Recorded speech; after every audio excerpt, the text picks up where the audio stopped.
नमस्ते, आप सभी को प्रणाम। आप सब परीक्षा के तनाव में हैं और आपको हंसाने के लिए ये परीक्षा पर्व आपके बीच में आया है। मैं पिछले 30 वर्षों से समाज में काम कर रहा हूँ, आप जैसे युवाओं के बच्चों के साथ काम कर रहा हूँ और 22 साल पहले ये पुस्तक मैंने लिखी, परीक्षा दे हंसते हंसते। वास्तविकता में प्रियंका जी जैसे ही लोग बहुत आते थे जो कहते थे परीक्षा से पहले बहुत तनाव है, भूख नहीं लगती, नींद नहीं आती, उसके बाद भी परीक्षा के दौरान भी, और दौरान ज्यादा हो गया तो बाद में भी। लेकिन साधारणतः परीक्षा के समय में तनाव लेने वालों का बाद में ठीक रहता था, लेकिन उनके लिए ये पुस्तक लिखी है। और केवल पुस्तक ही नहीं, हम इसको लेकर के आनंदशालाएं लेते हैं। We don't call it workshop, we call it bliss in our seminar aimed at bliss. आनंद के लिए की गई आनंदशाला। और उसमें हम वास्तविकता में एक्चुअली हजारों, लाखों नहीं, करोड़ों बालकों के साथ काम कर चुके हैं, जिनको इस परीक्षा के तनाव से केवल मुक्त नहीं किया, जीवन की परीक्षा देने के लिए तैयार किया। तो ऐसे अनेक कार्यक्रम पहले मैं विवेकानंद केंद्र के माध्यम से करता था, उसका पूर्णकालिक था, और पिछले 7 वर्षों से मेरे पास भारतीय शिक्षण मंडल का दायित्व है। तो पूरे एजुकेशन सिस्टम में ही ये कैसे आ जाए कि जिससे परीक्षा का तनाव ही ना रहे, ऐसी ही शिक्षा पद्धति कैसे हो, ताकि हंसते हंसते ही सीखे, हंसते हंसते ही परीक्षा दे, हंसते हंसते ही ज्ञान प्राप्त करे। सरस्वती रस की देवी है, सरस्वती। तो रस नहीं आएगा तो विद्या नहीं आएगी, इसलिए आनंद से ही होना चाहिए, यह हमारी मान्यता है और उसी पर हम काम करते हैं। So now that actually leads me to my first question, और मेरा हिंदी इतना अच्छा नहीं है तो I will try my best to ask in Hindi. लेकिन पहला क्वेश्चन ये है कि you just said कि you should do an exam happily, you should prepare for it happily, आनंद से। तो how do you first combat वो इतना worry और इतना tension होता था? At least for me, I can speak on my behalf, but it was very stressful. You know, your heart started beating कि exam है, इतना pressure था कि if I fail, I won't do well. So what is the first step that when the professor or when the teacher announces कि exam है, 20th को है exam आपका, What should a student start doing? परीक्षा को पर्व के रूप में मनाने का जो माननीय प्रधानमंत्री जी ने शुरू किया, उसका सारा पर्पज ही ये है कि आप परीक्षा को एक उत्सव के रूप में, एज ए सेलिब्रेशन आप देख सके। It's a festival. कौन सा उत्सव ऐसा होता है जिसका तनाव नहीं होता? दिवाली की तैयारी करनी है तो आप अपनी माँ को पूछो दिवाली से पहले उनको कितना घर साफ करने से लेकर, और अभी होली आएगी, उसका तनाव कम होगा क्या? तो उत्सव और तनाव साथ में जा सकते हैं, there is no problem with. और जैसे आपने कहा कि परीक्षा का टाइम टेबल आ गया सामने, तिथियां हमारे सामने आ गई, तो मैं कहता हूं कि ये जीवन एक खेल है, परीक्षा भी एक खेल है। जैसे 2020 के मैच में आपको पता होता है कि 20 ओवर बचे और इतने रन बनाने हैं, तो टाइम टेबल आपको बता देता है इतने दिन बचे हैं और इतना सिलेबस है, इतने छक्के मारने हैं, इतने चौके मारने हैं। और उस प्रकार से यदि आप इसको चुनौती के रूप में लेते हैं तभी आनंद आता है, नहीं तो आनंद भी नहीं आएगा किसी भी खेल में। जैसे मैं अक्सर ये किस्सा सुनाता हूँ कि एक बार कोई एक अरब शेख बड़ा अमीर था फुटबॉल का मैच देखने, और फुटबॉल के मैच में एक गेंद के पीछे 11 खिलाड़ी इधर, 11 खिलाड़ी इधर भाग रहे, लात मार रहे। उसको बेचारे को खेल के कुछ नियम नहीं पता थे। उसने पड़ोस में बैठे हुए जो आदमी उसको जबरदस्ती ले गया था, उसको पूछा कि भाई ये गेंद कितने की आती है? तो उसने कहा कुछ $100, अपना भी कमीशन रखा होगा, तो $100 की गेंद आती है। तो वो अरब शेख कहता है सिर्फ $100 की, ये 22 लोग इतने गरीब है, एक गेंद के पीछे भाग रहे, चलो सबको 10-10 गेंदे दे दो। अब आप सोचिए फुटबॉल के खेल में 22 गेंदे मैदान में हो तो मजा आएगा क्या? आनंद तो उस एक गेंद पर कब्जा करके उसको गोल में पहुंचाने में है। That is all sports about, that is all game about. So your exam is also like that. Examination also gives you a challenge. Examination is like that football जिसको आपको कब्जा कर, वो questions आपको फुटबॉल की तरह जिनको आपको लात मारनी है, अभी तो आनंद आएगा। ये आनंद से परीक्षा देने का सबसे पहला रहस्य ये है कि परीक्षा को खेल के रूप में लिया जाए। और यही बात प्रधानमंत्री जी ने अपने एग्जाम वॉरियर्स में लिखी है। वो वॉरियर बनाना ही इसलिए चाहते हैं कि आप उसको आनंद से ले। और एक आपके प्रश्न में ही एक शब्द आया था, भय होता है फेल्योर का, भय होता है असफलता का, तो वो तो रिजल्ट में आएगी ना, वो तो परीक्षा में नहीं आएगी। तो वो आएगी तब उसको देखेंगे। आज जो है, यदि खिलाड़ी खेलते समय, यदि कोहली खेलते समय वर्ल्ड कप यदि विचार करेगा तो उस गेंद को नहीं खेल पाएगा। वो जब सामने गेंद आ रही है तब वो बाउंसर है कि यॉर्कर है, इतना ही उसको देखना है। In the same way the one who is giving exam has to be concerned about the syllabus. सामने जो चुनौती है उसके ऊपर ध्यान देंगे तो आनंद आएगा, तो तनाव नहीं आएगा। तनाव आता है जब आप सामने की चुनौती को छोड़ करके you go extraneous, you go somewhere else, you go in the future, you go into the back. पिछले साल ऐसा हुआ था, अगले साल ऐसा होगा। If you are here and now, कोई टेंशन नहीं। Which leads me to my next question. Now we had a lot of sports analogies as well. So when I was a kid and when I was a junior, मैं tennis खेलती थी और national international levels पे भी, तो बहुत pressure था कि बैलेंस कैसे करना है एग्जाम्स को, टेनिस को, all the extra curricular activities. अगर आप डिबेटिंग करते हैं, you know, tons of different activities that students get involve with today specially. So whether they are doing model UN, student debate, sports, arts, extracurricular, these things also PM Modi has encouraged in Exam Warriors. So now when it comes time to exams, there's actually one question coming in from a student, and we're getting a live feed of student questions, so keep them coming please. She has asked, Neha from Mumbai has asked, should children go out to play during examinations or while preparing for examinations, whether it is for health just to play, or whether it was in my case something serious, I had to compete, I had to play like many of us. 10वीं 12वीं के बच्चों को उनके माता पिता खेलने नहीं देते. That is a big problem.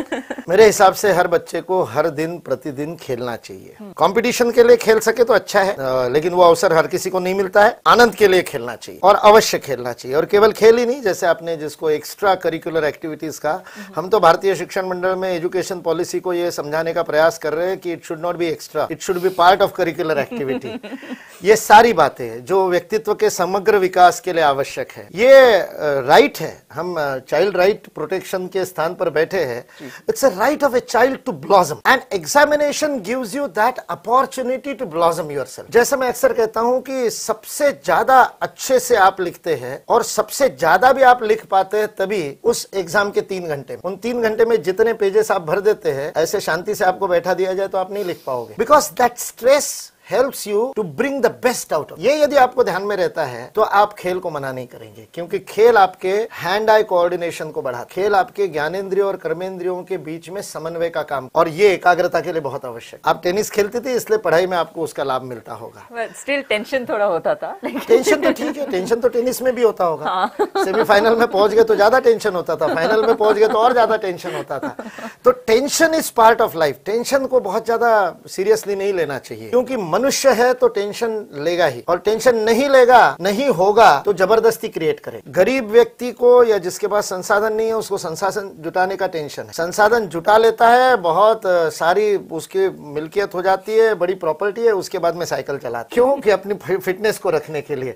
तो चुनौती लिए बिना तो लाइफ नहीं हो सकता. You will have to take challenges. So this is one of the very beautiful challenge जो सिस्टम ने आपके सामने रखा है. Let us take it as a challenge. खेल बंद नहीं करना चाहिए. और पेरेंट्स यदि इसको देख रहे हैं तो मैं आपको पेरेंट्स को कहूंगा, और मोदी जी ने तो उनके लिए, पेरेंट्स के लिए अलग से एक पूरा पत्र लिखा है अभिभावकों के नाम से इस एग्जाम वॉरियर्स में, पेज 128 पे. बड़ा टेंशन अभिभावकों का है, पेरेंट्स का है. Give up that tension, let go of that tension. You also enjoy, you also celebrate. आपके बच्चे की परीक्षा आपके लिए भी उत्सव बनना चाहिए. खेलने दीजिए, आप भी उसके साथ खेलिए, फिट भी रहोगे, अच्छी एग्जाम भी हो. Now, what about, speaking of tension, what about subjects that students are not so strong at? जैसे कि I dreaded मेरा maths exam. Whenever that date was announced, I would not even tension, dread. It was just pure dread. So, what is your advice, and what can you offer our students on subjects that they are perhaps not so strong in, or subjects they don't like so much? ये तो स्वाभाविक है. वो एक बहुत अच्छा WhatsApp पे joke आया था. एक छोटे बच्चे ने अपने टीचर को प्रश्न पूछा, इंग्लिश के टीचर को प्रश्न पूछा मैथमेटिक्स के बारे में. तो टीचर ने जवाब दिया, मैं मैथमेटिक्स की टीचर नहीं हूँ, मैं तो इंग्लिश की टीचर हूँ. तो उस स्टूडेंट ने टीचर को कहा, जब आपको अपने विषय के बाहर का नहीं आता तो हम गरीब बच्चों से 8-8 विषय क्यों परीक्षा लेते हो? But that is the fact of life. आपको 8 विषय लेने हैं, इसलिए उसमें से 2 विषय अच्छे नहीं लगेंगे. कि मेरे को भूगोल अच्छा नहीं लगता था, तो हमने उसके 2 तरीके बताए.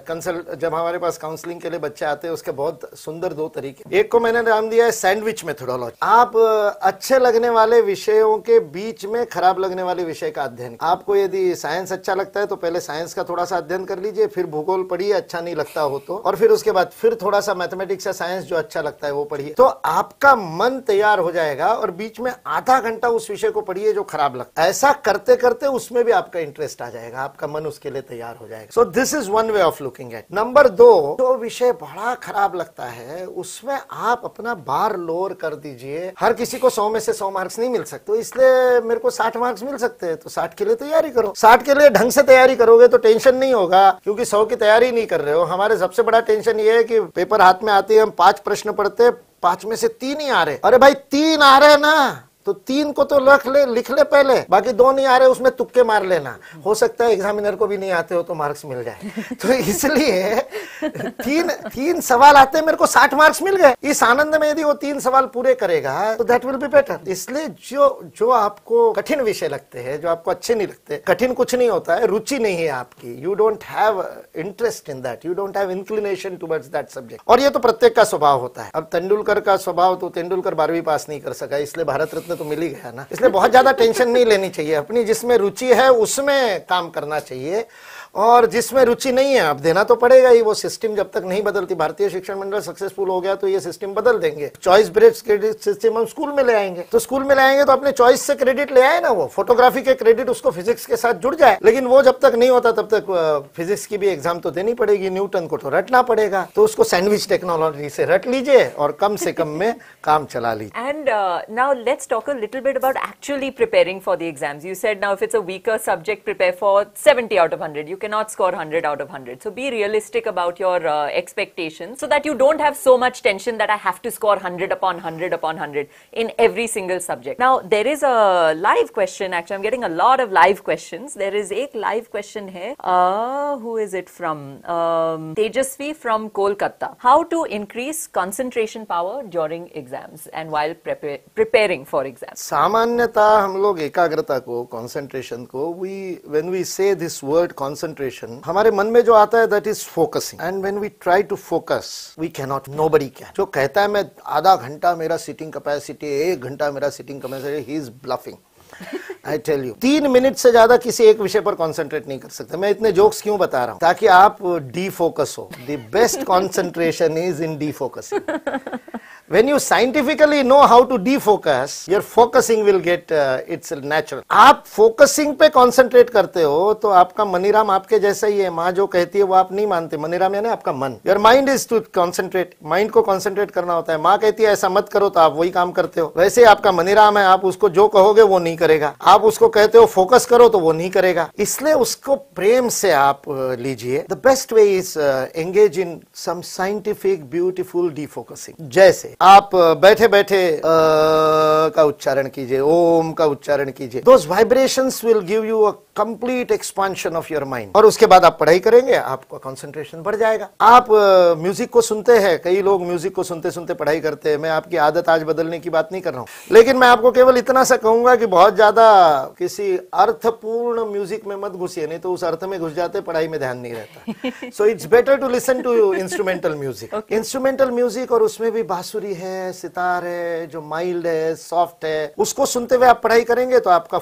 डीफोकसिंग होता रहेगा। ऐसे ही विजुअल डीफोकसिंग भी करना चाहिए, क्योंकि आजकल आंखों से ज्यादा पढ़ाई करते, दो it is not scientific. Wilder Penfield नाम के मेमोरी पर काम करने वाले न्यूरो साइंटिस्ट ने कहा कि रिकॉल में सबसे वीकर है आपका विजुअल, जो आपने पढ़ा हुआ है, उससे अधिक अच्छा सुनाई जो आपने सुना है, जो श्रुति है, जो ऑडियो मेमोरी है, वो रिकॉल जल्दी होता है। और उससे भी जल्दी रिकॉल होता है आपकी फीलिंग्स। इसलिए पढ़ाई करते समय यदि आप आनंद में होंगे, परीक्षा यदि हंसते हंसते देनी है तो पढ़ाई भी हंसते हंसते करनी पड़ेगी।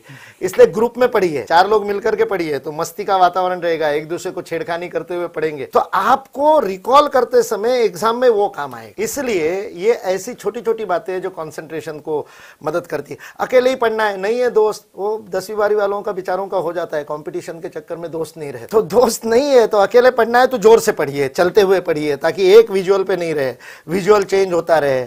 आप इधर से उधर चल रहे हैं, जोर से बोल करके पढ़ रहे हैं। खुद की आवाज सुनने में सबसे प्रिय होती है, हम अपनी आवाज सुनना सबसे ज्यादा प्रिय लगता है हमको। तो खुद बोल बोल करके पढ़ेंगे तो परीक्षा में रिकॉल में काम आएगा, कॉन्सेंट्रेशन बढ़ेगा। और सबसे बड़ी बात है डीफोकसिंग कीजिए, don't try to focus, defocus कीजिए।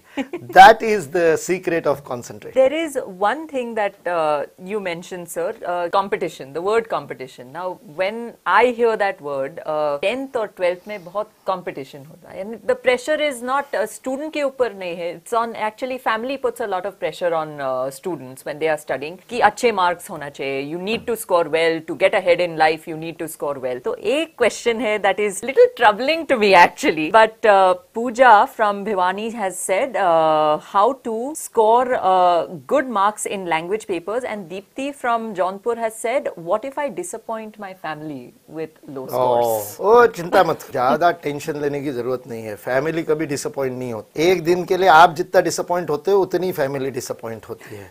So don't worry about that disappointment. This peer pressure and family pressure is killing the students. इसलिए मुझे ऐसा लगता है कि, और खास करके don't get into the gender issues, पर बहनों को ज्यादा होता है। लड़कियां ज्यादा सीरियसली लेती है फैमिली के टेंशन को, वो सिंसियर भी ज्यादा होती है, उस कारण से भी होगी। हम लोग ज्यादा टेंशन नहीं लेते हैं, ज्यादा इस बात का विचार नहीं करते। लेकिन ये बहुत बड़ी समस्या है, इसलिए अभिभावकों को भी ध्यान देना चाहिए कि बच्चों को आप तसल्ली दीजिए, अरे कोई फर्क नहीं पड़ता, तुम अपने आप में सुधार करो, that is more important. Don't compete with others. अंग्रेजी में 2 शब्द है, कॉम्पिटिशन। कॉम्पिटिशन को हिंदी में कहते हैं प्रतिस्पर्धा। प्रतिस्पर्धा is competing with somebody else. When you compete with somebody else, आप हमेशा कंपेयर करोगे। और कंपैरिजन में 3 पॉसिबिलिटीज है, ए इज इक्वल टू बी होगा, या ए इज लेस देन बी होगा, या ए इज ग्रेटर देन बी होगा। तो मैं किसी से अपने आप को कंपेयर करूंगा, जिससे कंपेयर कर रहा हूं वो मेरे से यदि अधिक कैपेसिटी वाला है तो आई विल गेट डिसहार्टन, मैं हताश हो जाऊंगा, निराश हो जाऊंगा, अरे इससे कैसे कॉम्पीट कर पाऊंगा। यदि मैं जिससे कॉम्पीट कर रहा हूं वो मेरे से ये है तो मैं खरगोश बन जाऊंगा। हेयर एंड टॉर्टोइज में the hare lost the race because he looked at the tortoise. अपना कॉम्पिटिटर इतना कमजोर है तो ओवर कॉन्फिडेंस में, कॉम्प्लेसेंस में चले जाएंगे। तो हमारे युवा साथी बड़े तर्कपूर्ण होते हैं, वो मेरे को कहते दोनों बराबरी वाले हो तो उससे तो कर सकते हैं competition, then you lose your friend rather than competing. Cooperate, cooperation will give you more. आपके बराबरी का मिल गया तो उससे कोऑपरेट कीजिए। उसके लिए नया शब्द हमने गढ़ा, हमने कहा don't compete but excel. Excel is going beyond your own limits. आपने मान रखा है कि मैं इतना ही कर सकता हूं, सो challenge yourself with 1 step ahead. 1 inch आगे का चैलेंज लीजिए। हुसैन बोल्ट तो आज नहीं बन सकते, लेकिन आज जो कर सकते हैं उससे 10 सेकंड कम में दौड़ सकता हूं क्या, उससे 10 सेकंड कम में दौड़ सकता हूं क्या। In the same way examination में भी put your target 1 step ahead. That we have named as अनुस्पर्धा। When you compete with others, it is प्रतिस्पर्धा. When you compete with your own self, it is अनुस्पर्धा. That is excellence. Excelling your own self. मैं हमेशा उदाहरण देता हूँ Sergei Bubka का। आपको लगता होगा स्पोर्ट्स के मैं ज्यादा उदाहरण देता हूँ कि मैं परीक्षा को खेल मानता हूँ, तभी वो पर्व बनता है। जैसे आईपीएल का पर्व होता है, उसी समय परीक्षा का भी पर्व होता है। तो उसको समझिए, दोनों को साथ में क्यों रखते हैं, क्योंकि परीक्षा को भी उतने ही उत्साह से देना है जितना उत्साह से आईपीएल को देख। और इसलिए मैं उदाहरण देता हूँ सर्जेई बुबका का। He was a pole vault, बांस कूद करता था। ही battered his own record 36 times. Wow. अपना ही रिकॉर्ड 36 बार बेहतर and he never lost because he wasn't competing with other anybody else, he was competing with his own self. इसलिए जब ये ले लोगे ना तो परिवार की चिंता नहीं करोगे। मैं फर्स्ट ईयर में था, फर्स्ट ईयर के एग्जाम के बाद किसी कैंप में गया हुआ था। मेरे पिताजी मिलने आए वहां पर और कैंप का मैं आनंद ले रहा था। आनंद में रंग में भंग डालने का काम पिताजी का काम है। He was doing his duty, no issues, no bad feeling. उन्होंने आकर के रंग में भंग डाला। मेरे को मेरे किसी मित्र ने कहा है कि तुम्हारे क्लास में 120 लड़कों में से केवल 3 लड़के अंग्रेजी में पास हुए, बाकी सब फेल हो गए। पिताजी ने, उनको लगा मैं कैंप के आनंद से भूल जाऊंगा, लेकिन हम तो, मैंने कहा ना बेफिक्र लो, बिना पढ़ाई के कॉन्फिडेंस हाई। तो मैंने उनको कहा 3 हो गए ना पास, डोंट वरी, आपका बेटा 3 में। अपने फैमिली को ये कॉन्फिडेंस दीजिए।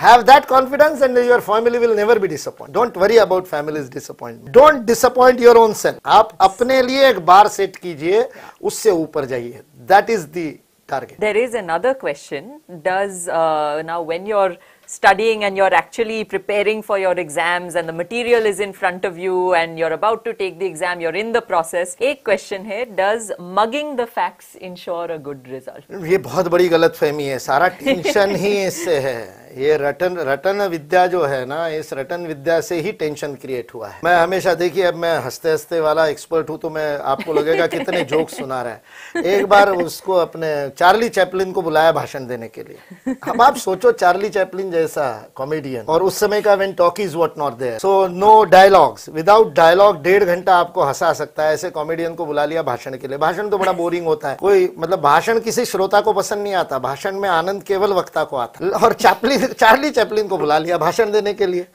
चार्ली चैपलिन ने कहा ये मैं तो बोर करता नहीं हूं, मैं तो हंसाने वाला आदमी हूं, I will do what I know best. So he started telling jokes. तो एक चुटकुला उन्होंने सुनाया। एक था राजा करके, वो चुटकुला शुरू हुआ, I am not going to tell that, वो चार्ली चैपलिन का चुटकुला मैं क्यों बताऊं। तो उन्होंने चुटकुला जैसे खत्म किया, जहां पर पंच लाइन खत्म हुई, सारे ऑडियंस जोर जोर से हंसे। 2 मिनट का पॉज लेना पड़ा। जब हंसी खत्म हुई और जब पिन ड्रॉप साइलेंस हुआ, उस पॉइंट पे चार्ली चैपलिन ने सेम जोक दूसरी बार बताना शुरू। एक था राजा, अब लोग कहीं क्या हो गया, पूरा जोक जैसे कि तैसे फिर सुना दिया। अब इस बार कुछ लोग हंसे जिनको पहली बार समझ में नहीं आया था, दूसरी बार समझ में आ गया। उनकी हंसी खत्म होती, चार्ली चैपलिन ने तीसरी बार वही जोक सुनाए इन the same manner and nobody laugh. कौन तीसरी बार कौन एक जोक पे हंसेगा, लेकिन कोई नहीं हंसा। फिर भी पंचलाइन खत्म होते चार्ली चैपलिन ने चौथी बार वही जोक सुनाया, और जैसे सुनाना शुरू किया पब्लिक ने हूटिंग शुरू कर दी। भाई क्यों बोर कर रहा है, सुन लिया, समझ लिया पहली बार में। तो चार्ली चैपलिन ने आधे में जोक खत्म किया और एक लाइन में अपना भाषण खत्म किया। एक जोक पे 4 बार हंस नहीं सकते, एक दुख पे जिंदगी भर रोते कैसे हो? Why do you keep on repeating your sad things? मैं सुख दुख के लिए ये बात नहीं बताई। यदि एक जोक एक बार समझने के बाद दूसरी बार नहीं सुन सकते, तो न्यूटन का फर्स्ट लॉ ऑफ मोशन एक बार समझ में आने के बाद दूसरी बार रट कैसे सकते हो? रटता तो वो है जिसके समझ में नहीं आता। ये मूर्खों का काम मत करो, यू आर नॉट फूल्स। इसलिए समझ करके करो, समझ करके एक बार समझ लोगे तो फिर भूलोगे नहीं। फिर उसके बाद में आप परीक्षा में न्यूटन का लॉ खुद बना दोगे, क्योंकि आप न्यूटन बन गए। जैसे आपने न्यूटन का फर्स्ट लॉ ऑफ मोशन समझ लिया, you are now Newton, you don't need to mug it up. Understanding is more important. और आप कहोगे परीक्षा में 10 दिन बचा और आप क्या अंडरस्टैंड करेंगे? अरे अंडरस्टैंड करने में 1 सेकंड लगता है। अपने दोस्त से पूछ लो जिसको समझ में आया, उसकी भी पढ़ाई हो जाएगी और आपकी भी पढ़ाई हो जाएगी। मैं आपको रहस्य बता रहा हूं, the best way to prepare for examination is किसी और को पढ़ाना शुरू करो। अपने से एक बुद्धू पकड़ लो, उसको पढ़ाना शुरू कर दो, आपके कंसेप्ट क्लियर हो जाएंगे and then you don't have to mug it up. आपको याद नहीं करना पड़ेगा। Now there are several questions actually in different forms that people have written. Babita from Roorkee has written कि my son has writing issues. Due to stress, his writing becomes very slow. Although he practices a lot, he still ends up writing less than what is expected. What can I do to help and how can he improve? Or many students have asked this question कि मेरा handwriting बहुत slow है। Writing ये एक बहुत बड़ी, आजकल के जब से ये गैजेट्स ज्यादा आ गए हैं तब से writing is going to be a problem. उसके 2-3 कारण हैं। एक तो पेंसिल का यूज करना बंद कर दी, और ये मैं बताना चाहता हूं कि पेंसिल बच्चों के लिए नहीं होती है। आप किसी भी बड़े कंपनी के बोर्ड रूम में जाइए, the CEO uses pencil, lead pencil इस्तेमाल करता है, not because he can rub it off the figures, but वो भी एक कारण हो सकता है, आई डोंट नो, पर फिगर्स चेंज करने पड़ते हैं, एडजस्टमेंट वो भी हो सकता है। बट जिन्होंने, जैसे हमारे बचपन में हमारी माँ ने हमको पेन को हाथ नहीं लगाने दिया था till 6th standard, ball pen को तो उसके बाद भी नहीं लगाने दिया था। उनका कहना था हैंडराइटिंग खराब हो जाएगी। लेकिन मैंने देखा है, यदि आपके बच्चे को, जैसे बबीता जी ने पूछा है, यदि उसको लिखने की स्पीड में प्रॉब्लम है, आप उसको लेड पेंसिल से लिखवाने की प्रैक्टिस कीजिए। रोज 1 पेज लिखने को कहिए, रिलैक्स वे में लिखने को कहिए, स्पीड की चिंता मत कीजिए। दूसरा, थोड़ा सा ध्यान देना चाहिए, ग्रिप में भी गड़बड़ होती है, पेन पकड़ने की ग्रिप में भी गड़बड़ होती है। पेन को पकड़ते हैं जब ग्रिप लेते हैं, ऐसे जब पकड़ते हैं, now I am giving lot of stress. आप इसको जूम भी कर सकते हो चाहे तो, कैमरामैन इसको चाहे तो जूम कर सकते हो। ये जो 2 उंगलियां है, इन उंगलियों को यदि मैं दबा करके लिखता हूं तो मैं थक जाऊंगा। इसको दबाना नहीं है, और उसके लिए बहुत सरल तरीका है। पहली 2 उंगलियों के बीच में आपको पकड़िए, इट्स सो रिलैक्स। उसके बाद में आपके ऊपर दबाव नहीं आएगा। लेकिन अभी परीक्षा पास में है, अभी अचानक है, इसको चेंज करने में मत पड़िए। अभी तो दबाव कम करने में रहिए और लिखने का अभ्यास कीजिए, पेंसिल से लिखने का अभ्यास कीजिए। लेकिन धीरे धीरे गर्मी की छुट्टियों में ऐसे लिखना शुरू कीजिए, रोज 1 पेज, हिंदी में, अंग्रेजी में, दोनों भाषाओं में 1-1 पेज लिखिए। इस ग्रिप के साथ में धीरे धीरे आपको लिखना आसान हो जाएगा। Now there is this is actually a good question. This one, Chandan from Patna is asking, sometimes I don't feel like appearing for the papers. How do I motivate myself? बहुत नसीब वाले हो यार, ऐसी इच्छा किसी को नहीं होती है। तुमको ऐसी इच्छा होती है तो काहे टेंशन ले रहे हो? जिसको ये तनाव नहीं हो कि परीक्षा में बैठने की इच्छा नहीं हो रही है, वो सबसे बढ़िया परीक्षा दे सकता है। Because he is so relaxed. इसलिए ऐसा अर्जुन के साथ हुआ था रणभूमि में। आप जानते हो, भगवत गीता पूरी सुनाई, मैं भी सुना सकता हूँ, इसलिए लंबा उत्तर नहीं दूंगा चंदन, तुम्हारे लिए बहुत सरल सा उत्तर है। मोटिवेशन करने के दो ही तरीके हैं। भगवान श्री कृष्ण ने एक शब्द प्रयोग किया था, तस्माद अपरिहार्येर्थे। तुमको पता है इसके बिना रह नहीं सकते, देना तो पड़ेगा ही, तो चुपचाप दे दो।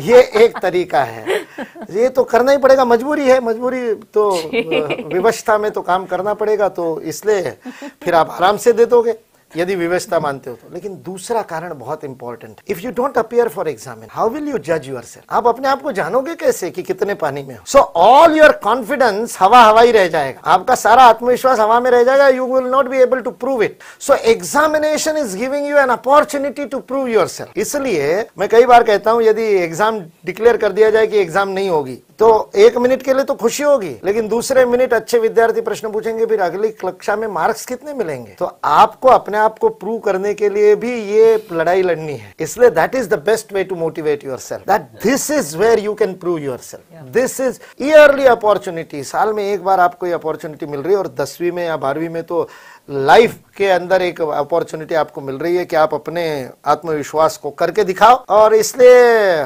चंदन जैसे जो साथी है, जिनको वाकई एग्जाम देने की दिन ऐसा लगता है कि अरे यार जाने दे, कौन जाएगा, ऐसा जिनको लगता है, उनको ये बातें याद रखनी चाहिए कि नहीं जाओगे तो कोई फर्क नहीं पड़ेगा, अगले बार देनी पड़ेगी, क्योंकि आप तेंदुलकर तो हो नहीं कि बिना एग्जाम दिए भारत रत्न मिल जाएगा। तो इसलिए मजबूरी है, तो अभी इसी बार निपट लो तो ज्यादा अच्छा है। और दूसरा, ये एक अवसर है जिस अवसर में आप कुछ करके दिखा सकते। Now there is also a lot of questions coming in that are asking about I think by and large study habits ki I keep munching while I am studying, is that okay? How many hours should I sleep? तो ये कैसे balance करना है, your health as well as your exams, and how important is health when preparing for exams and also during taking exams? Health तो health is wealth, so वो तो important तो है ही, प्रिपरेशन में भी और एग्जाम देते समय भी। लेकिन बहुत ज्यादा इसका विचार करने की जरूरत नहीं है, जो आप करते हो वही सबसे बेहतर है आपके लिए, किसी और के लिए नहीं है। इसलिए दूसरे को सिखाना मत कि ऐसा करो, लेकिन आप जो करते हो, you are, because each one of us is unique, हम में से प्रत्येक यूनिक है ना, इसलिए तो आधार कार्ड बन पाया। यदि मेरे अंगूठा आपके अंगूठे जैसा होता तो आधार कार्ड बनता कैसे? तो जब फिंगरप्रिंट्स के लेवल पे हम यूनिक है, ऐसी फिंगरप्रिंट भगवान ने किसी और की नहीं बनाई, एक ही नमूना बनाया, मुकुल कानिटकर नाम का, दूसरा नहीं है। 7 अरब दुनिया में लोग हैं, लेकिन ऐसा दूसरा नहीं है। और केवल आज के नहीं, जो मर गए वो सारे और अभी पैदा नहीं हुए, किसी के भी जैसे, यू आर यूनिक, आपके जैसा दूसरा कोई नहीं। तो आपको यदि मंचिंग करते हुए पढ़ना अच्छा लगता है तो that is also unique, don't try to teach it to anybody, and don't be bothered about your habits. Your habits are cultivated due to your own attitudes, your own way of looking at things. इसलिए habits को बदलने का बहुत ज्यादा प्रयास नहीं करना चाहिए, लेकिन नींद लेनी चाहिए। और कितनी मैं उस चक्कर में नहीं पड़ता हूं, क्योंकि किसी को, हमारे एग्जाम वॉरियर्स के लेखक प्रधानमंत्री को 3 घंटे पर्याप्त तो हो सकते हैं, मेरे को 4 घंटे लगते हैं। 4 घंटे नहीं मिले तो मेरे को थकान होती है, किसी को 6 घंटे लगते होंगे। So it is not the quantity of sleep that is important, but the quality of sleep that is very important. और क्वालिटी स्लीप लेने के लिए आपको उसका साइंस समझना चाहिए। When you go to deep sleep, बहुत रिसर्च हुआ है दुनिया में, बहुत रिसर्च, मतलब करोड़ों रुपया इस काम पे खर्च हो रहा है स्लीप के ऊपर रिसर्च करने के लिए, क्योंकि सब हमारे भारतवासियों जैसे भाग्यशाली नहीं होते कि कहीं भी सो जाए। विदेशों में लोगों को नींद की गोलियां खानी पड़ती है सोने के लिए। हाँ, हुआ ना आश्चर्य, हमको नहीं खानी पड़ती, हमको तो एग्जाम के बीच में भी नींद आ सकती। हमारे जैसे ऐसे वीर है, भाषणों में तो सोते ही है सब लोग, और क्लास में नहीं सोए होते तो एग्जाम में टेंशन भी नहीं होता। तो इसलिए कहीं भी सोना ये हमारी आदत है। लेकिन डीप स्लीप के लिए उसके ऊपर जो रिसर्च हुआ है वो बताता है, you go through 3 stages. The first stage is REM stage, Rapid Eye Movement stage, जिसमें आपके बॉडी के सारे फंक्शनिंग डाउन होते हैं, बॉडी कूल डाउन होती है, मेटाबॉलिज्म ड्रॉप डाउन होता है, धीरे धीरे बॉडी में से एनर्जी विड्रॉ होती है। The second stage is NREM, non rapid eye movement. इसमें आपका जो चेतन मन है, आपका जो कॉन्शियस माइंड है, जैसे मैंने हाथ ऊपर उठाया तो माई conscious mind is doing that, मैं बोल रहा हूं, माई conscious mind is doing that, उसकी जो एक्टिविटीज होती है उसको विड्रॉ किया जाता है। And then comes the third stage which is dream stage. युवाओं को जरा ज्यादा ही लंबी चलती है, वो सपने ज्यादा आते हैं, लेकिन वो सपने होते आपके अवचेतन मन में दबी हुई इच्छा है, जो आप कर नहीं पाते हो वो सपने में दिखता है। देखो समझ में आ गया ना, कितनी बढ़िया बात। और वो जब तीनों खाली हो जाते हैं, तीनों डस्टबिन, जब रिसाइकल बिन खाली हो जाती है, then you go to deep sleep. और वापस आते समय भी इसका रिवर्स होता है, dream stage, then NREM, then REM। अब आपको 2 घंटे की डीप स्लीप चाहिए, पर अंदर जाने के लिए किसी को 30-40 minute REM, 30-40 minute NREM, 30-40 minute dream stage, फिर वैसे ही बाहर आने में। अब इसको कम करना है तो you can do some few simple activities. मैंने परीक्षा दे हंसते हंसते में 5 एक्टिविटी बताई है, 5 में से कोई भी 3 कर लो, आपके नींद की क्वालिटी बढ़ जाएगी, कम समय में ज्यादा नींद आपको आने लगेगी, ज्यादा गहरी नींद आने लगेगी, you will get more relax, आपका BMI कॉम्प्लेक्स जो है, बेसल मेटाबॉलिक रेट जो है वो नीचे आ जाएगा, आपकी बॉडी ज्यादा रिलैक्स होगी। उसके लिए सबसे सिंपल तरीका है कि रात को सोने से पहले सादे पानी से, ठंडा या गर्म नहीं, सादा पानी, नॉर्मल रूम टेम्परेचर वाले पानी से कोहनी तक हाथ, घुटने तक पैर और चेहरा हल्के से पानी लगाइए, और डोंट रब इट। उसके बाद में टॉवेल से उसको रब करके मत पोंछिए, केवल धीरे धीरे ऐसे ऐसे लगा करके उसका पानी सोख लीजिए, ताकि आपका बिस्तर गीला नहीं हो जाए, लोगों को गलतफहमी नहीं हो। तो इसलिए आप थोड़ा सा उस पानी को स्पंज से या तौलिए से हटा लीजिए और सो जाइए आराम से।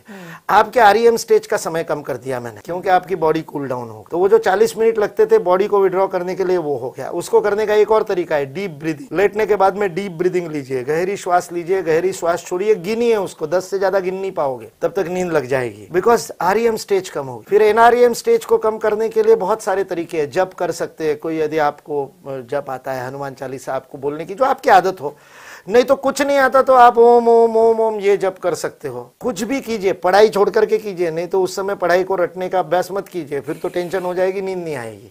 इसलिए समथिंग रिलैक्स। एक और अच्छा तरीका है, कुछ अवान्तर पढ़ना, कुछ अच्छी पॉजिटिव चीज पढ़ना, व्हाट्सएप पे नहीं, किताब में पढ़ना, क्योंकि बहुत फर्क है।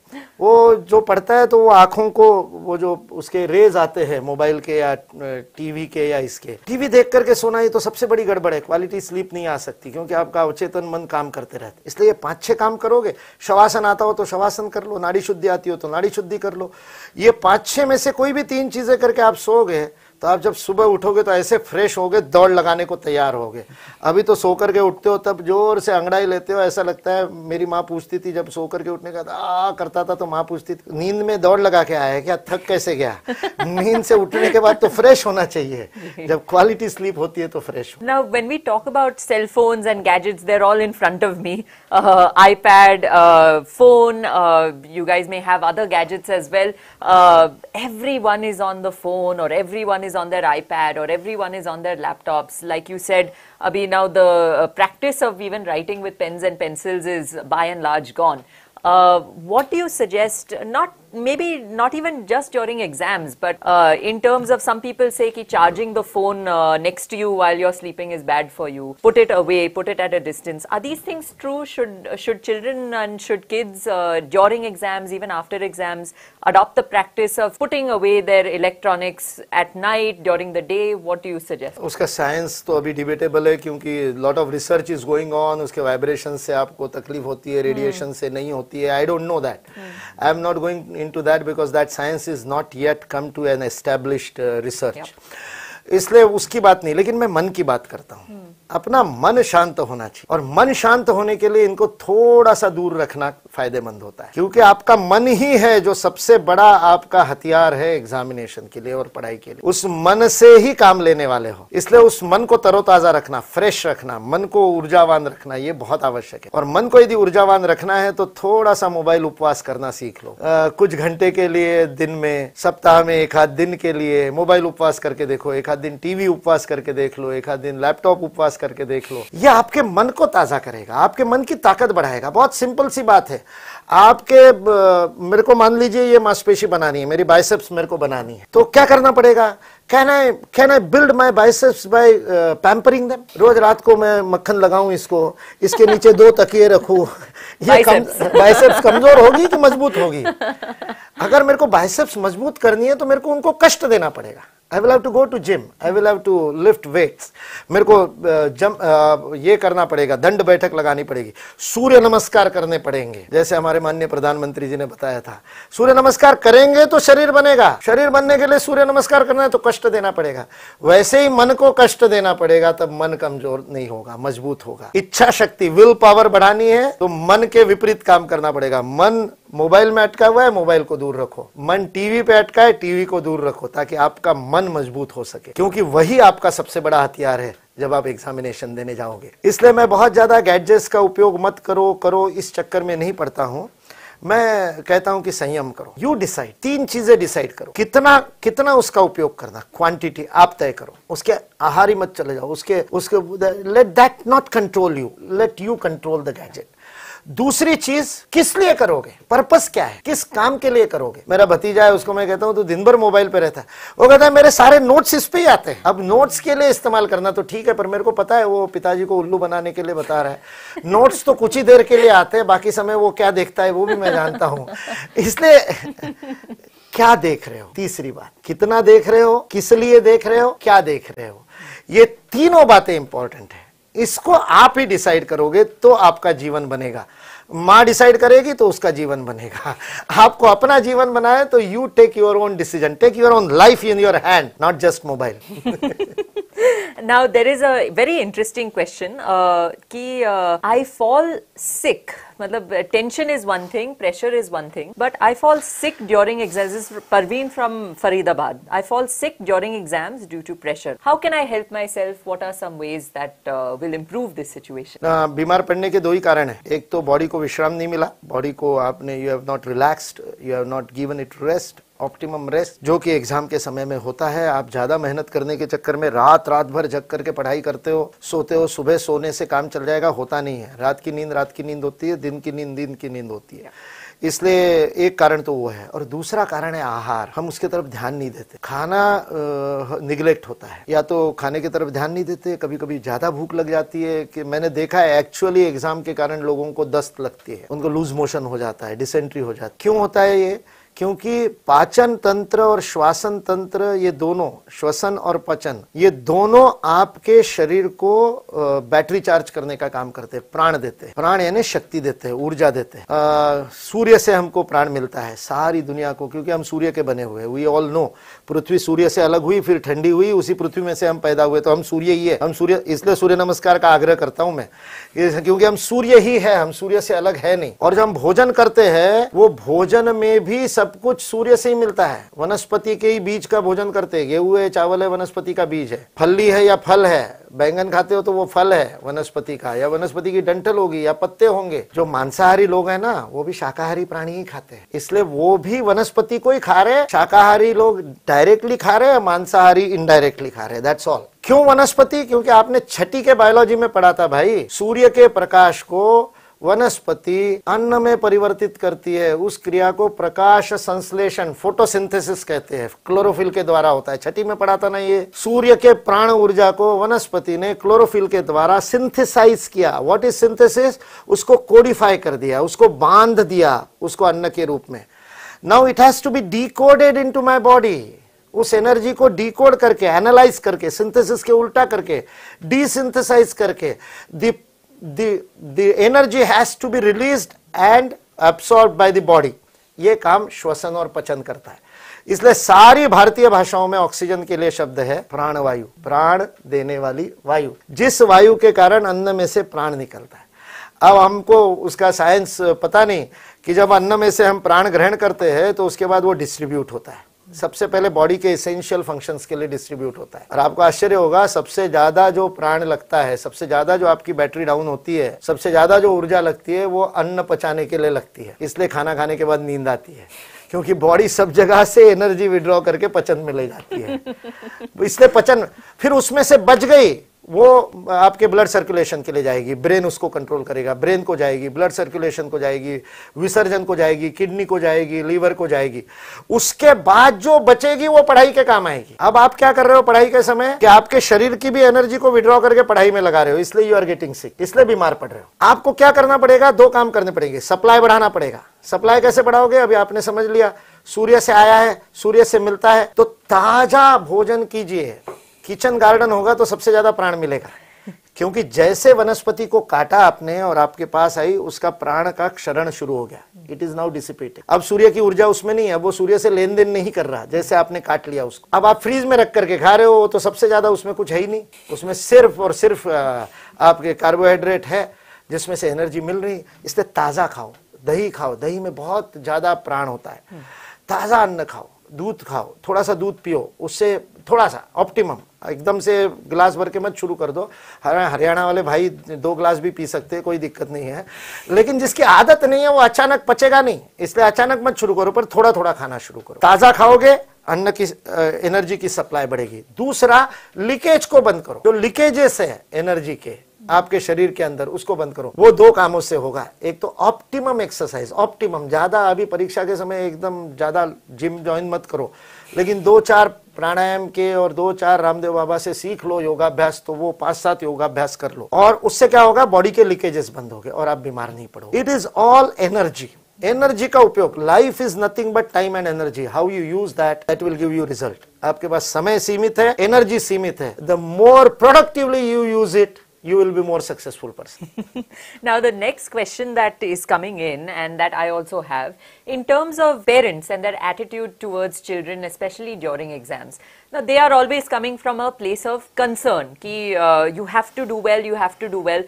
This may put pressure on the child, but they are obviously coming from a place of love and concern ki if you do well on exams, your life will be good.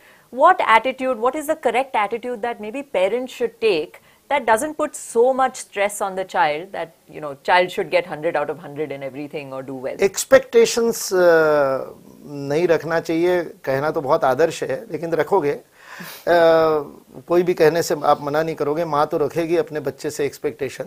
So I am not saying expectation मत रखो, मैं ये कह रहा हूँ expectation थोपो मत, रखो अपने पास, अपनी चीज अपने पास रखो, बच्चों पे काय को डाल रहे हो। दे आर एक्सपेक्टिंग देमसेल्व्स, उनको उनके अपने खुद के एक्सपेक्टेशन है, let them expect from themselves.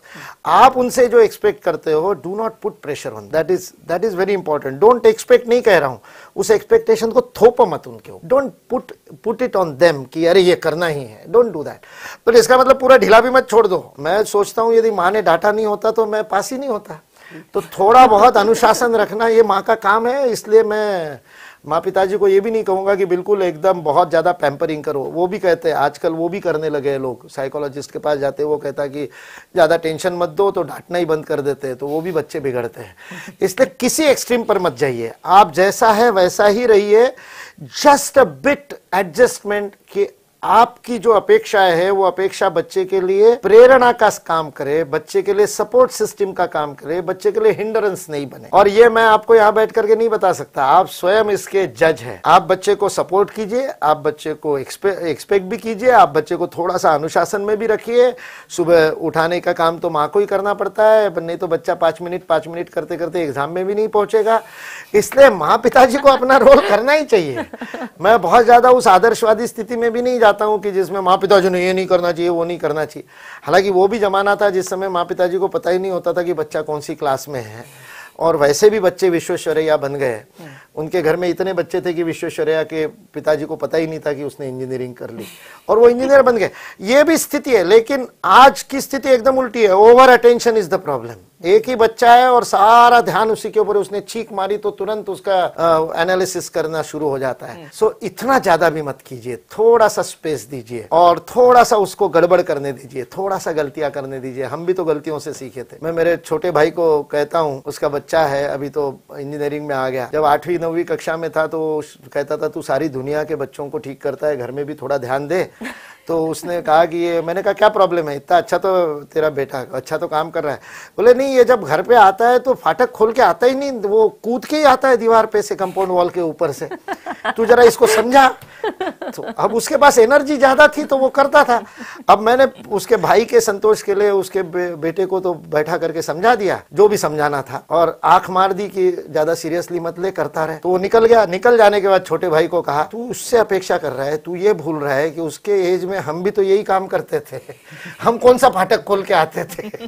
लेकिन माता पिता होने के बाद अपना बचपन भूल जाते हैं। That is the problem. आपने जो बचपन में किया था वही बच्चे कर रहे हैं, इसलिए उसको उतना ही रिस्ट्रिक्ट कीजिए, ज्यादा मत। Now, how do you answer? Because at the end of the day, results at the end of the day do matter. और इंडिया का स्पेशली कल्चर है, at least when I was studying, कि if you don't score past 90 you will not get into, ये cutoff score है, if you don't score past 92 ये भी cut off score है ये कॉलेज के लिए. तो there is at the end of the day a lot of pressure to perform. Does this mindset need to change and why hasn't it changed in India? Evaluation system change हो रही है, अभी काफी कुछ change हुआ है, लेकिन it will take time.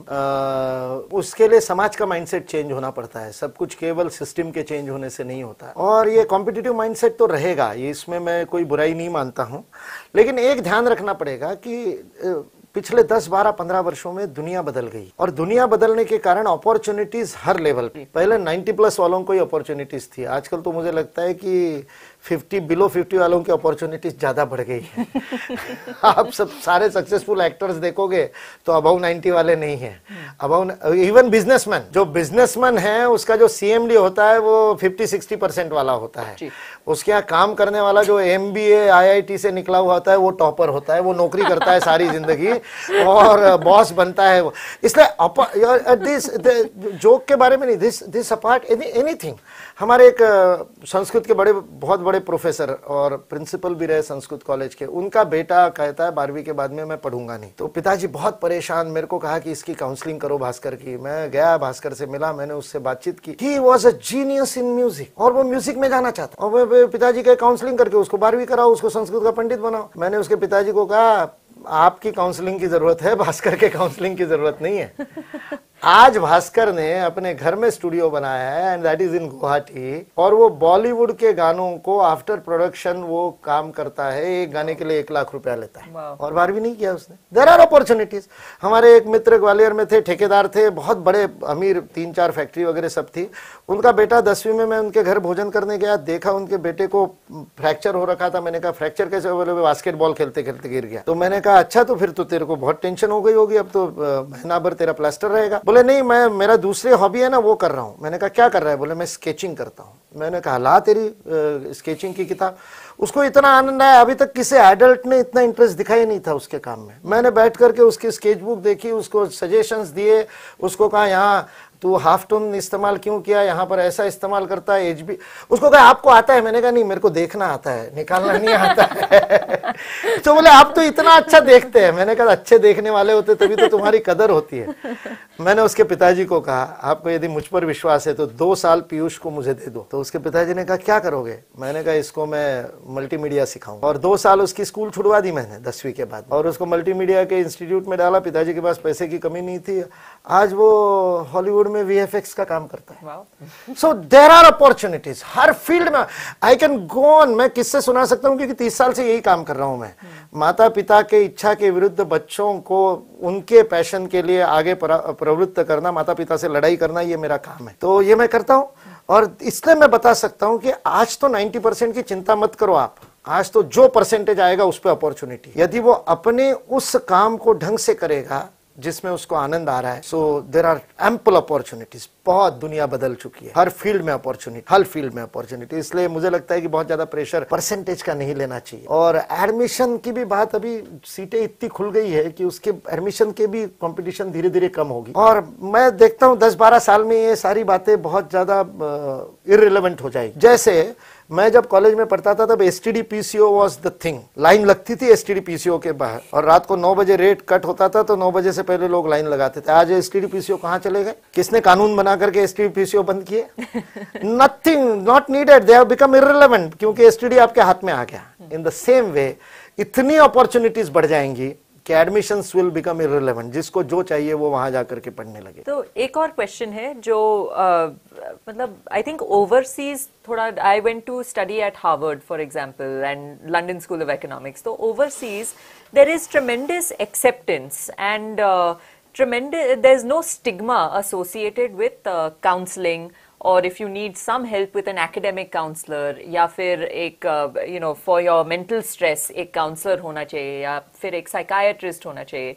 there's no stigma associated with. लेकिन इंडिया में I've noticed कि ये स्टिग्मा थोड़ा है। और स्वाभाविक है ना, जो चीज बहुत ज्यादा, जिसका संख्या बहुत ज्यादा नहीं होती है, कम लोग जिसको करते हैं, उसके साथ स्टिग्मा होता है। वहाँ पे तो बेचारे हर किसी को उसकी जरूरत पड़ती है। तो वो तो जैसे आप पूछते हो कि आपका सीए कौन है, आपके ऑडिट कौन करवाता है, वैसे वहाँ पूछते हैं कि तुम्हारा वो कौन है, काउंसलर कौन है, या किसके पास तुम जाते हो। और ये तो स्वाभाविक हो गया, वहाँ हर व्यक्ति को उसकी जरूरत पड़ती है। मैं उसके कारणों में नहीं जाऊंगा क्योंकि परिवार बिखर गए, परिवार नहीं है वेस्ट में, परिवार खत्म होने के कारण ये ज्यादा जरूरी पड़ गया। हमारे यहाँ बहुत बड़ी काउंसलिंग परिवार कर देता है, इसलिए भी काउंसलिंग की आवश्यकता नहीं। और इसलिए काउंसलिंग के लिए कोई जाता है तो उसके साथ में लगता है कि अरे क्या पागल हो गया क्या, काय के लिए जाना पड़ता है, ये है। लेकिन मुझे ऐसा लगता है कि काउंसलिंग केवल विकार को ठीक करने के लिए नहीं होती है, सही चीज के चुनाव के लिए भी काउंसलिंग करनी पड़ती है। और इसलिए ये स्टिग्मा जाना चाहिए, लोगों को पता नहीं है। इसलिए आप में से कितने लोगों को पता है कि भगवान श्री राम को डिप्रेशन हुआ था? 16 साल की आयु में भगवान श्री राम को डिप्रेशन हुआ था। जब वो किसी को नहीं पता, लोगों को लगता है कि डिप्रेशन नई बीमारी है, ये तो इतनी पुरानी बीमारी है। 16 साल की उम्र में सारे कौशल प्रदेश को जब वो देख करके आए तो वहां की स्थिति देख करके, लोगों के दुरावस्था देख करके, भ्रष्टाचार देख करके, रामायण में लिखा है, वाल्मीकि रामायण में, उसको मैं खोज रहा था कि रिश्वत को संस्कृत में क्या कहते हैं, तो मेरे को जाके वाल्मीकि रामायण में मिला, उत्कोच, संस्कृत शब्द है उत्कोच, रिश्वत देने को। तो रामायण में भी रिश्वत चलती थी, तो इसलिए तब भी लोकपाल नहीं था। तो इसलिए तब से राम ने ये स्थिति देखी और डिप्रेशन में चले गए। और डिप्रेशन में चले गए तो उनको काउंसलर के पास भेजा। उस समय के काउंसलर अलग होते थे, उस समय गुरु को काउंसलर मानते थे। तो राम को वशिष्ठ के पास भेजा और राम ने वशिष्ठ को प्रश्न पूछे हैं, जीवन निरस हो गया, मैं क्यों जीऊं, मैं मर जाऊं तो अच्छा, सुसाइडल, इतना डिप्रेशन, सुसाइडल टेंडेंसी में। और राम ने वो प्रश्न पूछे और वशिष्ठ ने उसको उत्तर दिए है। उसी पुस्तक का नाम योग वाशिष्ठ। तो काउंसलिंग लेना राम ने भी किया है, तो आपका बच्चे को लगती है तो बुरा मानने की जरूरत नहीं। जो हंसता है उसको कहिए मेरा बच्चा राम बनेगा या अर्जुन बनेगा, जिसकी काउंसलिंग भगवान श्री कृष्ण ने की थी। इसलिए कम है, इसलिए स्टिग्मा है। धीरे धीरे बढ़ रहा है तो स्टिग्मा भी कम हो जाएगा, फैशन आ जाएगी धीरे धीरे। आवश्यकता नहीं पड़े तो अच्छा है। यदि family becomes the counsellor, if you are able to share, even teachers become your counsellor as well. Teachers तो है ही, गुरु वशिष्ठ के पास ही भेजा था। लेकिन सबसे मेन बात है कि माँ से जो शेयरिंग होती है ना, वो शायद ही किसी से होती है। एक एज के बाद वो शेयरिंग नहीं हो पा रही है, दोनों तरफ से प्रॉब्लम है। बच्चा सोचता है माँ को क्या समझ में आएगा, लेकिन इसलिए वातावरण बनाना पड़ेगा। हमारे घर में मेरी माँ ने वो वातावरण बनाया। मैं किताबें पढ़ता था, लाइब्रेरी से कोई किताब लेकर के गया, मेरी माय मदर नेवर सेड इस एज में ये किताब नहीं पढ़नी चाहिए। मैं 8वीं 9वीं में था, श्रृंगार रस की किताबें मराठी में नॉवेल लेकर के गया। मेरी माँ ने मेरे को ये नहीं कहा मत पढ़ो, लेकिन शी सॉ टू इट कि मैं देख रहा हूँ। उस समय उसने वो किताब उठा करके और मुंह टेढ़ा किया, ये किताब पढ़ेगा ऐसे करके। And I saw that she has not approved it. अगली बार उस टाइप की किताब, उस लेखक की किताब मैं नहीं लेके आऊंगा। और जिस दिन मैं अच्छी किताब लेकर के आता था, उस दिन वो सारे घर को बताती थी, देखो मुकुल इतनी अच्छी किताब लाया है, तुमने पढ़ी है क्या? तो that was the way to encourage positive thing, discourage negative things. Very simple way of sharing. तो ये काउंसलिंग ज्यादा इफेक्टिव है रादर देन, पर इसलिए प्रोफेशनल काउंसलर के पास जाना is not a bad thing, is not at all A stigma. आवश्यकता नहीं पड़े ऐसा अपना परिवार का वातावरण बनाओ, लेकिन आवश्यकता पड़े तो ले जाओ, बिना संकोच के ले जाओ। और उस बात के लिए बाद में उसको सुनाते मत रहना कि तेरे को ले जाना पड़ा था। ये ज्यादा इंपॉर्टेंट है। Is there anything, I think we're running a little low on time now, but is there anything that I haven't asked you, the students and the parents that are still pouring in with questions haven't asked you, that anything else that you would like to say? देखो, ये पहली exam नहीं है और अंतिम exam नहीं, सारा जीवन ही एग्जाम है। अभी ये जब हम यहाँ ये शो करने के लिए बैठे, उससे पहले भी हम दोनों की एग्जाम थी। आज तक हम दोनों एक दूसरे को जानते नहीं थे। फिर इन्होंने वो हिंदी और अंग्रेजी की प्रॉब्लम अपनी बता दी। तो एग्जाम तो रहती है ना, there is always exam, each movement is an exam. जीवन ही परीक्षा है। Yes, with flying colours, no problem. ये परीक्षा ऐसे है ना जिसमें हर किसी को पास होना होता है, क्योंकि जीवन जीना ही है, मजबूरी है। जब तक मरे नहीं तब तक जिएंगे, तो मस्ती से जियो, आनंद से जियो। दो ही चॉइस है लाइफ में, या तो रोते रोते जियो या हंसते हंसते जियो। जीना तो पड़ेगा यारो, इसलिए परीक्षा भी तो देनी तो पड़ेगी। इसलिए या तो रोते रोते दो या हंसते हंसते दो। ये परीक्षा का पर्व है, ये परीक्षा का उत्सव है, इसलिए इसको एंजॉय करो, आनंद लो, माता पिता को भी आनंद दो और समाज को भी आनंद दो, ताकि आपका रिजल्ट भी आपको आनंद दे। Thank you so much for being spending so much time with us on Pariksha Parv 2020, Mukul ji. Thank you so much. Thank you. It was a great, I learned so much during this session. And, you know, for all these sessions, please visit NCPCR, their Facebook and Twitter pages. Also visit New India Junction. It will be live streamed. All the sessions will be live streamed. This was our very first one. But Pariksha Parv will continue all month while you have your exams. New questions, new guests. This was a great first session. I'm Priyanka Deo for Pariksha Parv 2020, signing off.